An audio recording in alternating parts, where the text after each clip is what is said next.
If you want to make sure that your script is super perfect, I would highly recommend using AI, but use AI correctly. Doesn't mean you need to give up. It means you need to literally end the call again, and go through your script. If the second person doesn't help, same thing. End the call again, and go through the script. Make sure you speak to someone different every single time, and ensure that you are using the script and perfecting the script. If you want to make sure that your script is super perfect, I would highly recommend using AI, but use AI correctly. Don't use it loosely. If you use AI loosely and say the wrong things, it can get you into more trouble. If you want more help with that, you can definitely join my school community. But again, a perfected script is critically important.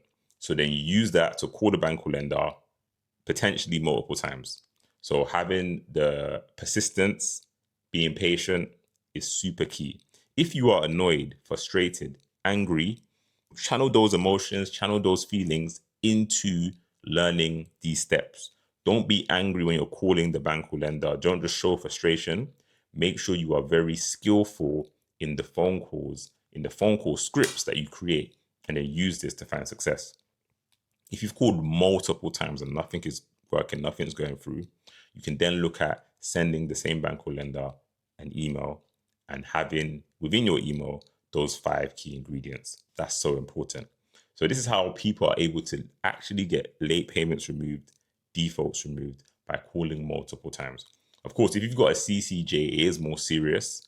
But what you want to do is, of course, if it's been over a month since the judgment date, you will most probably need to go to court to go for removal. But again, you want a perfected script that you can use to fight for yourself, to fight your case, and then use this to find success.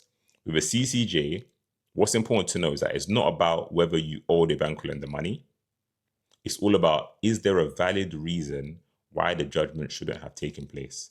If you can make it very clear all the valid reasons why the CCJ should not stand, you will be able to find success. Again, it does take more time, it does cost money, but again, if you've let it go that far, then you should be willing to put in the work to get the CCJ off. If you've got a negative CIFAS marker, this is terrible.